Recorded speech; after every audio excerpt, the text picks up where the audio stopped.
The Washington Square Arch is the commemorative monument that celebrates the life of George Washington and his accomplishments. George Washington was Commander-in-Chief of the Continental Army during the American Revolutionary War. He led the colonial forces to victory over the British and became a national hero. In 1787, he was elected president of the convention that wrote the United States Constitution, and 2 years later, he became America's first president. As the very first president of the United States, he was careful to hand down a legacy of strength, integrity, and national purpose. The Washington Square Arch reminds us of the contributions George Washington made to the United States of America, as well as his role in shaping our nation. The arch is located in Washington Square Park and forms the grand southern terminus of Fifth Avenue in New York City. It was constructed and designed by Stanford White in 1892 and is composed entirely of white Tuckahoe marble. Stanford White pulled from multiple inspirations but was most heavily influenced by the Arc de Triomphe in Paris that was built about 50 years before.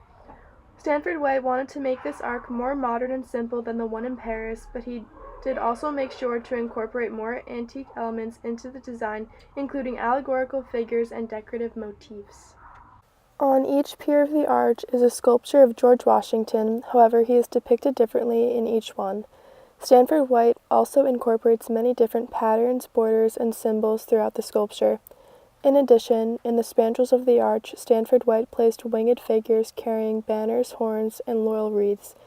As a result of the different portrayals of George Washington and the various components of the arch, disunity is created. However, the symmetry of the arch and the sense of togetherness it provides helps to create unity. The two sculptures of George Washington on the north side of the arch are extremely important to the commemorative monument.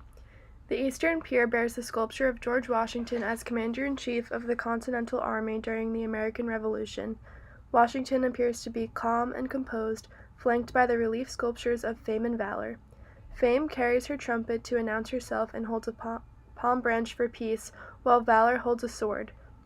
The oak leaves behind him symbolize courage. On the western pier is the depiction of George Washington as President of the United States. He looks calm and poised, as if he is about to give a public address. Washington stands in front of the relief sculptures of Wisdom and Justice. Wisdom holds a scroll to her chest and the handle of Justice's axe, perhaps suggesting that justice and wisdom should work together.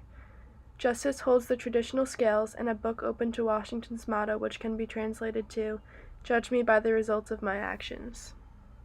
Although these two depictions differ in many ways, they are largely symmetrical. In both sculptures, Washington, standing at 16 feet tall, is situated in front of the two figures behind him. In both depictions, he is seen as dominant, powerful, and respected. Although the figures standing behind Washington in each sculpture each embody a different virtue, the four figures are striving to achieve a common goal. They allow viewers to understand that Washington was an extremely honorable man and a well-respected figure in American history. After visiting the arch, I realized one of its most striking qualities is its large size. The monument is 77 feet tall and the arch is 47 feet high. The massive size of the commemorative monument expresses the massive impact George Washington had on the United States.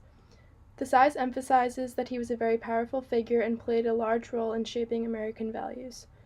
One of the most interesting things about the commemorative monument is the ability for people to walk through it. The ability to walk through the arch creates a sense of togetherness and adds to the unity in the arch. In many ways, the unity displayed in the arch speaks to how George Washington was able to bring the 13 colonies together and create a unified government.